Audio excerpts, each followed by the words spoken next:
Boa tarde, turma. Tudo bem com vocês? Eu espero que sim, tá? Hoje a gente vai continuar aí com o assunto do sistema endócrino, tá?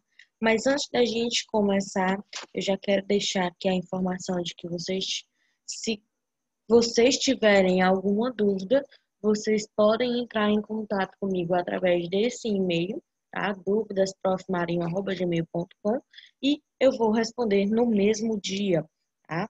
Dependendo da minha disponibilidade, eu respondo na mesma hora, né? E na aula passada, nós já vimos, né, o que é o sistema endócrino, nós já vimos o conceito de hormônio, já vimos os tipos de glândulas, né? Vimos que temos glândulas endócrinas, glândulas exócrinas, glândulas mistas, e agora a gente vai mesmo entrar dentro do assunto, né? Conhecendo as glândulas que compõem esse sistema e o papel dessas glândulas, né, nas funções que o nosso corpo desempenha. Tá? A gente vai primeiro que essa parte eu até já mostrei para vocês na aula passada, mas eu vou falar de novo só para a gente relembrar, tá? No cérebro, né, na base do cérebro, na verdade, esse daqui ó, tá até no local errado, é para estar mais por aqui, tá?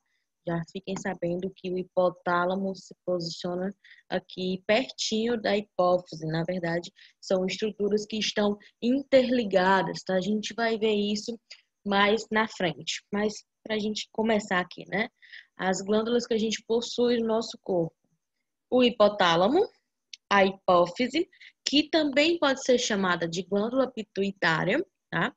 A tireoide, o timo, mas o timo, ele tem uma particularidade, né? Quando a gente é bebê, a gente nasce com um timo grande e conforme a gente vai crescendo, o timo vai diminuindo, tá? Ele vai perdendo um pouco das suas funções endócrinas, tá certo? Nós temos as suprarrenais, tá? Temos o pâncreas, que é uma glândula mista, né? Ele tanto vai ter funções endócrinas quanto funções exócrinas, tá? Os ovários nas mulheres e os testículos nos homens. Uma glândula que não está aqui, mas a gente possui também, são as paratireoides, tá? A gente vai entender aí o local dessas glândulas, a função dessas glândulas dentro do nosso organismo, os hormônios que elas liberam, né, os hormônios que elas secretam e a função desses hormônios no metabolismo do nosso corpo. Vamos começar então pelo hipotálamo, tá? O hipotálamo é uma estrutura que fica localizada no cérebro, como eu já mostrei para vocês. Essa estrutura ela vai ligar o sistema nervoso com o sistema endócrino, tá? E a função do hipotálamo vai ser manter o equilíbrio das funções internas, tá? Ele vai fazer o papel de equilibrar a homeostase, né? Ele vai fazer a função de equilibrar as atividades metabólicas realizadas dentro do nosso corpo, tá bom? Então, vamos entender como é que esse equilíbrio vai acontecer, tá? O hipotálamo, ele recebe as informações do sistema nervoso e ele secreta hormônios que vão atuar sobre a hipófise anterior, tá? Vamos lá. O hipotálamo recebeu aqui a informação do sistema nervoso e ele libera hormônios que vão atuar lá na hipófise, fazendo com que a hipófise produza e secrete seus próprios hormônios. Na aula passada, a gente conversou sobre os órgãos-alvo. Não sei se vocês lembram, mas se você não lembrar, já vai aqui a definição, tá? Todas as glândulas, elas vão produzir hormônios, né, ou excreções, na verdade, vão produzir secreções ou excreções, no caso aqui é uma secreção, já que se trata de um hormônio, tá? E esse hormônio, ele vai ser levado até um órgão, né, que ele vai estimular o funcionamento, ou que ele vai estimular a produção de outros hormônios, a produção de outras excreções ou secreções. Tá? Então, esse órgão que vai ser estimulado, a gente vai chamar de órgão alvo, tá? Então, aqui a hipófise seria o órgão-alvo, já que o hipotálamo vai produzir hormônios que vão ser secretados e vão atuar na hipófise anterior, fazendo com que a hipófise produza os seus próprios hormônios, tá bom? O hipotálamo também vai funcionar aí como um liberador de hormônios, né? Ele vai produzir e secretar a ocitocina e o ADH, tá?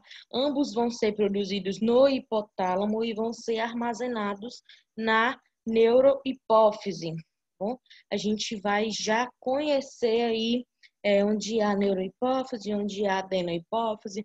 Por que que eu falo hipófise anterior, hipófise posterior? A gente vai já entender quando a gente chegar lá na hipófise, tá bom? Por enquanto, vamos se manter aqui no hipotálamo, tá? Entre outras funções, né, do hipotálamo, a gente tem a regulação da temperatura, né, a temperatura corporal, ela é regulada pelo hipotálamo, a sensação de fome, a sensação de sede, né, que vai ser feita através aí do ADH, que é produzido pelo hipotálamo, tá? Que é o hormônio antidiurético, e o hipotálamo ele também vai atuar aí no sistema límbico. Então ele vai ser responsável pelo estresse emocional, pelo comportamento sexual, né, pela função da atividade sexual, tá? A geração de prazer mesmo, e ele vai induzir os ritmos biológicos, né, os ciclos circadianos, que a gente vai já entender o que é, tá? Então, a gente vai entender que cada função do hipotálamo separadamente, tá? E a gente vai separar todas essas funções para a gente ficar assim por dentro, né? De cada hormônio que ele produz e das funções desses hormônios, tá? Aí vamos aqui se manter aqui. Outra função do hipotálamo vai ser a liberação da gonadotrofina.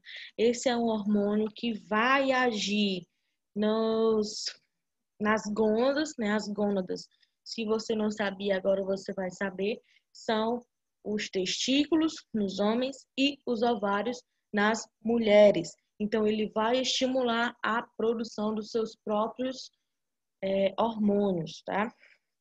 Os neurônios, eles secretam a gonadotrofina e são ligados ao sistema límbico.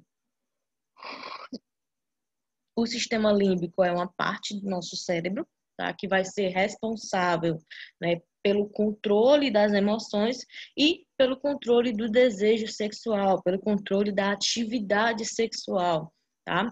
Ele também vai ser responsável, né, pela temperatura corporal, no caso o hipotálamo, tá? A fome, a sede e os ciclos circadianos. Já falei aqui dos ciclos circadianos, mas não expliquei o que era. Agora eu explico, tá? Todo mundo aqui já ouviu falar. Acredito que todo mundo já ouviu falar, ou você mesmo utiliza esse tipo de termo. O meu relógio biológico não está funcionando. Ou meu relógio biológico funciona, tipo, super bem, né? Se eu dormir 2 horas da manhã, 5h30 da manhã, eu tô de pé, porque todo dia acontece desse jeito. Todo dia eu acordo às 5h30, eu nunca me atraso, né? O teu corpo, ele tem o próprio ritmo biológico, tá? Ele tem a rotina biológica. Essa rotina biológica, ela é captada pelo teu cérebro. O teu cérebro entende que todos os dias você acorda no mesmo horário, que todos os dias você come no mesmo horário, e essa rotina biológica a gente vai chamar de ciclos circadianos, tá certo? É uma das funções, né, que são controladas aí pelo hipotálamo, tá? O hipotálamo, ele vai produzir 2 hormônios, eu já falei aqui, né? Vai produzir 2 hormônios, vai secretar 2 hormônios que vão ser armazenados lá na neurohipófise, tá? O hipotálamo não armazena hormônios, ele produz e secreta. Secretou, esse hormônio vai ser levado até a neurohipófise, tá bom? Um desses hormônios é o ADH, que é o hormônio antidiurético. A função desse hormônio vai ser controlar os níveis hídricos, tá? Ou seja, ele vai controlar a quantidade de água que a gente tem no nosso corpo, tá bom? Quando o sujeito está passando por um processo de desidratação, esse hormônio, né, vai atuar conservando a água no corpo. Ele vai diminuir, vai reduzir aqui o volume de urina, né? Para a gente manter o mínimo aí de água dentro do corpo, manter o mínimo de hidratação dentro do corpo, tá? Porque quando a gente passa aqui por um processo de desidratação, a gente também tem um processo de queda arterial, né? Então, não é um processo muito interessante, tá bom? Outro hormônio que é produzido pelo hipotálamo e é armazenado lá na neurohipófise é a ocitocina, tá? A ocitocina, a gente tem muita coisa para conversar sobre ela, tá bom? Esse hormônio, ele é conhecido, né, como o hormônio do amor. Por que que ele é conhecido como hormônio do amor?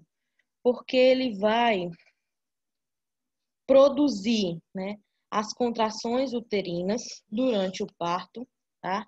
Ele também vai gerar afeto, gerar empatia, né, entre duas pessoas. Ele vai estimular a liberação do leite materno e vai participar ali da conexão que é formada entre a mãe e o bebê, tá? A ocitocina vai ter o papel de iniciar as contrações uterinas durante o parto. Ela vai ser liberada quando o bebê começa a fazer pressão no colo do útero. A partir do momento que o corpo da mulher sente que está na hora do bebê nascer, ela começa a produzir ocitocina, tá? Para poder facilitar o processo do parto. Então, quando a criança nasce, a mãe já está cheia de hormônio do afeto, né? Ela já está cheia de ocitocina, tá? A ocitocina, ela também, né, durante o parto, ela vai diminuir o sangramento, tá? E vai estimular a liberação do leite durante a amamentação. Mas vamos lá, entenda bem.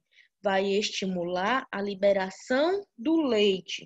A produção, não. A produção, ela é estimulada pelo ato de mamar da criança. Quanto mais a criança mama, mais essa mãe vai produzir.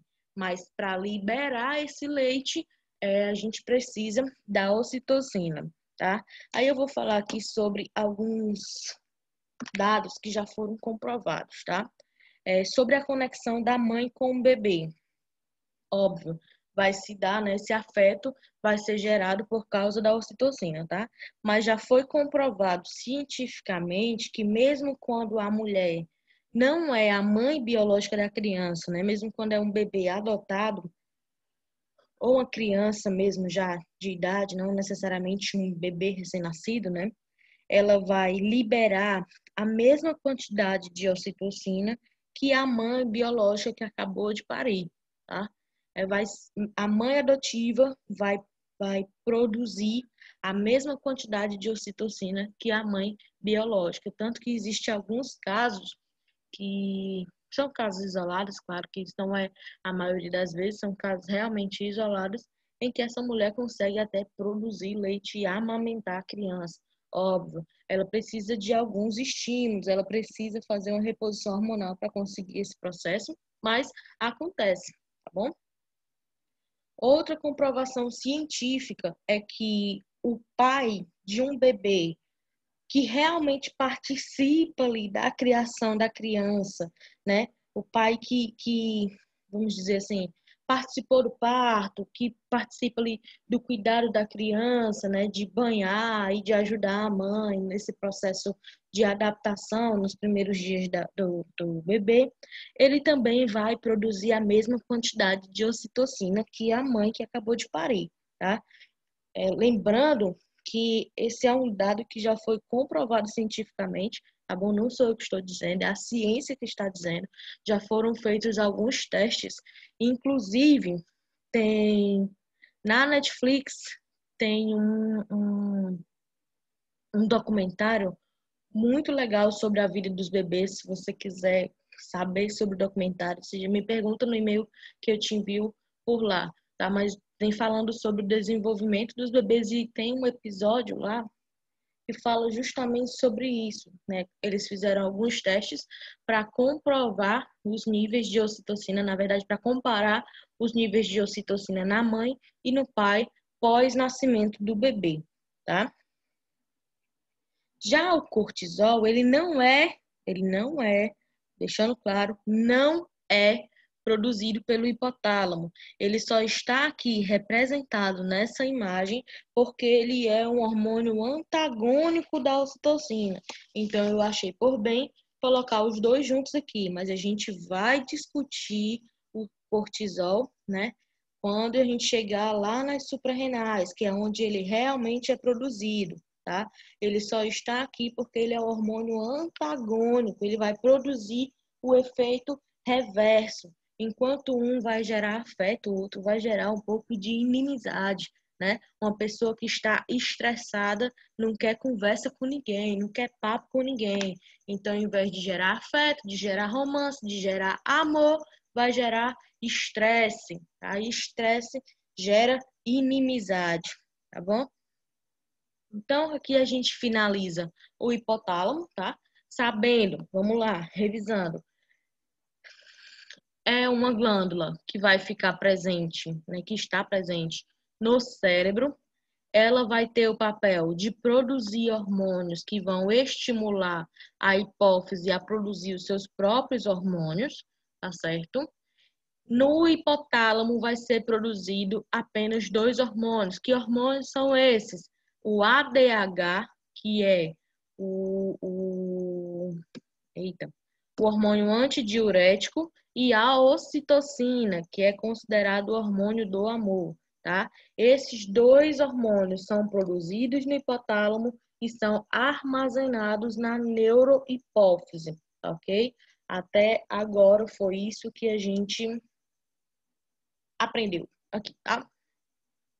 Vamos agora começar a conversar aqui sobre a hipófise. A hipófise ela vai ser dividida em duas partes, certo?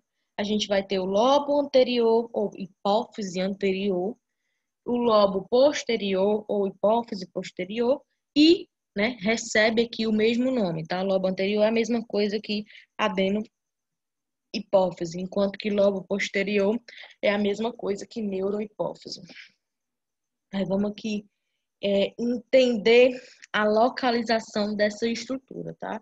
O hipotálamo, ele fica, né, intimamente interligado aqui com a neurohipófise, tá? Que é a hipófise posterior, e com a adenohipófise, tá?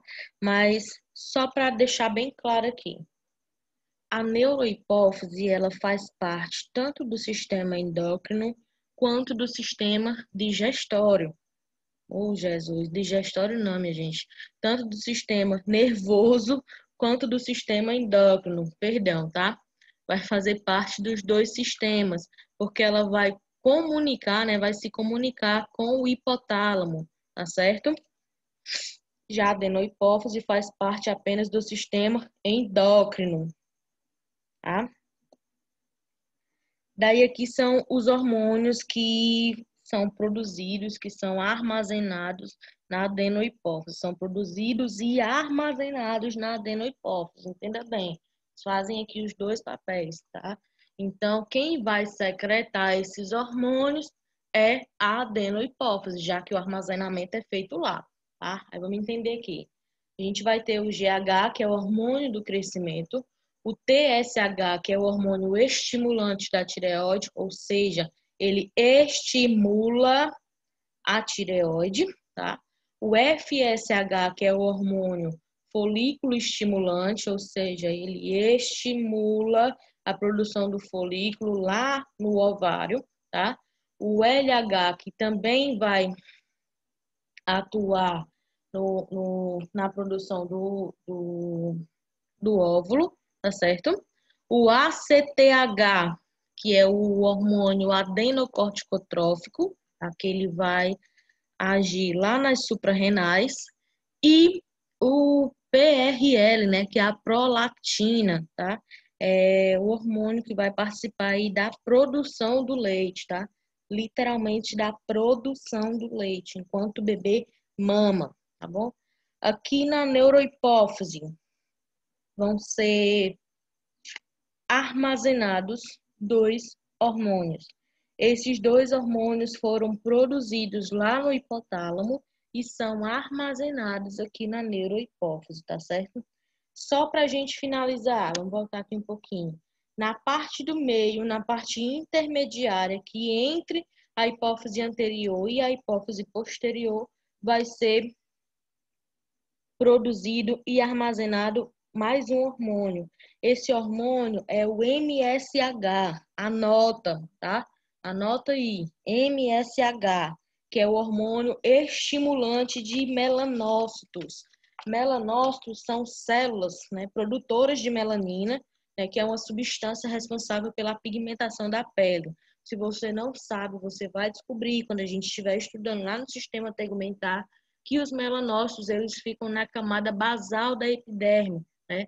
Ali sempre produzindo melanina para a gente manter a pigmentação da nossa pele, tá? Vamos começar aqui a entender os hormônios. Como eu falei, a hipófise vai produzir e armazenar o GH. O GH é conhecido como hormônio do crescimento, é a mesma somatotrofina, tá? Já que ele vai atuar no crescimento, ele ficou conhecido como hormônio do crescimento, tá certo? O ganho de altura, né, durante a infância se deve justamente aos níveis de GH que a gente tem, tá? O GH, ele promove a captação de aminoácidos para que a gente possa formar proteínas e com isso, né, ele vai atuar no crescimento de todo o organismo, incluindo os tecidos, os ossos e as cartilagens, tá? E o pico de produção desse hormônio vai se dar durante a puberdade. E pós-puberdade, os níveis tendem a diminuírem, tá? Mas existem alguns casos em que esse processo não acontece. Passa a puberdade, o sujeito continua ali na produção de GH o tempo todo. Quando isso acontece, vai haver um aumento da estatura, né? Aumento do tamanho dos ossos, do crânio, da face, isso é bem perceptível, tá certo?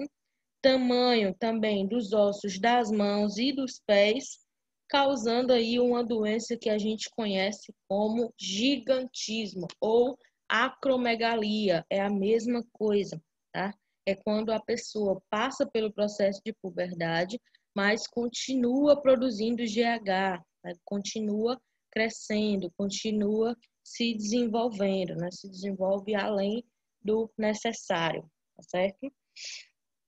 Vamos aqui para a tireoide. Na realidade, se você prestar atenção, a gente está seguindo o caminho dos hormônios que são produzidos pela hipófise, tá? A gente chega na tireoide porque a hipófise produz o TSH. A partir do momento que eu tenho que falar do TSH, que é o hormônio estimulante da tireoide, eu preciso falar da tireoide, tá bom? A tireoide, né? Ela é uma glândula que vai ter formato de borboleta, né? Parecido com borboleta. Vai ter entre 15 e 25 gramas e vai ficar situado na região do pescoço, abaixo da cartilagem cricoide, né? Abaixo do pomo de Adão. Só vai funcionar, a tireoide só vai funcionar se a hipófise estiver liberando de forma correta o TSH. Só vai funcionar direitinho, só vai liberar os hormônios que são produzidos lá se tiver o TSH para estimular a produção desses hormônios, tá certo? A tireoide ela vai ser responsável pela produção de hormônios que vão atuar no metabolismo, na nossa atividade metabólica, tá? Esses hormônios são a triiodotironina e a tetraiodotironina, tá certo? Ou tiroxina, que é mais fácil, né? A gente falar tiroxina. Também pode chamar de T3 e T4, tá? Esses hormônios, eles vão regular a maior parte das funções do nosso organismo. Por isso, quando a gente tem algum distúrbio a nível de tireoide, a gente pode ter vários problemas de saúde, né? Problemas cardíacos, problemas nos ciclos menstruais, também pode diminuir a concentração, também pode ter problemas a nível muscular, no intestino, problemas de humor, tá? Então, são na verdade, esses hormônios, eles vão regular várias atividades, né, do nosso corpo. Existem aí duas condições patológicas que são causadas pela desregulação na produção desses hormônios, né? Que é o hipertiroidismo e o hipertiroidismo e o hipotiroidismo, tá? O hipertiroidismo é quando a glândula fica muito ativa e produz os hormônios em excesso, né? Ele pode ser causado por outras doenças, como a doença de Graves, tá? Por tumores ou pelo excesso de iodo, né, na alimentação, vai poder fazer aí com que a tireoide produza T3 e T4 em quantidades muito altas, tá? Já o hipotiroidismo, né, é justamente o contrário, é quando ocorre uma queda na produção desses hormônios, tá?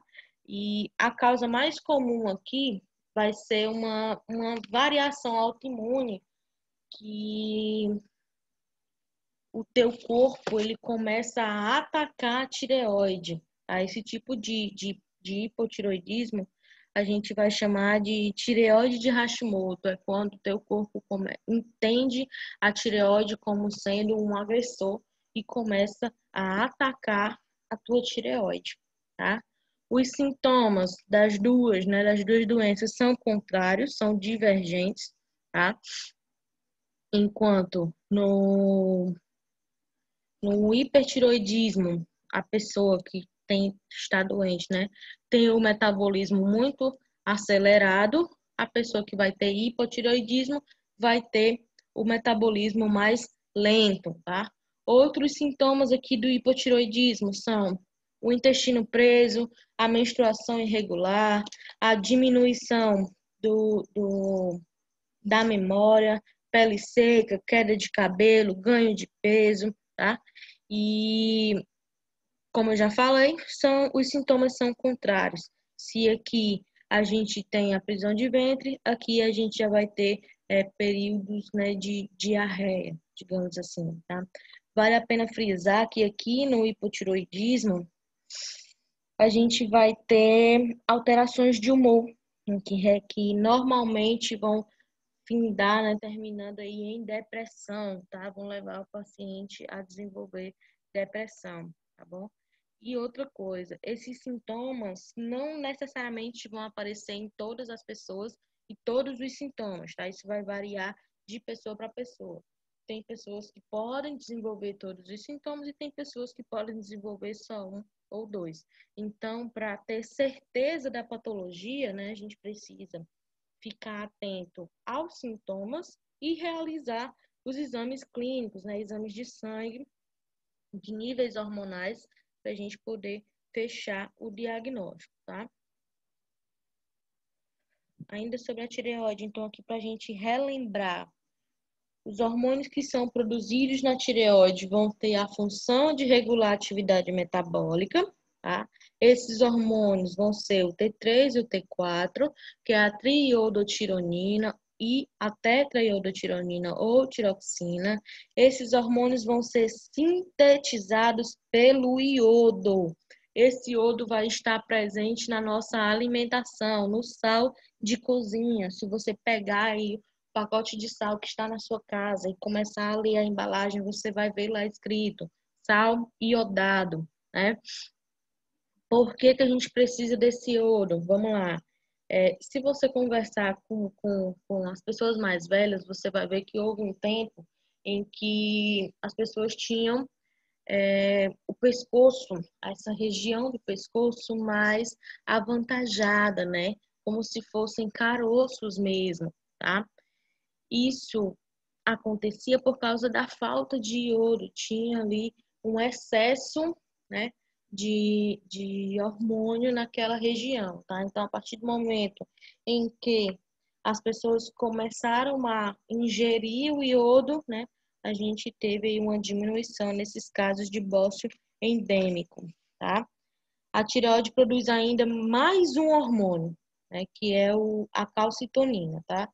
Esse hormônio, ele vai participar do metabolismo do cálcio a partir do momento que ele diminui a concentração de cálcio no sangue, ele vai absorver, né, vai inibir, na verdade, a absorção de cálcio no intestino e lá nos rins, aumentando assim a fixação de cálcio e de fosfato no sangue. Vamos lá, acho que ficou um pouquinho confuso.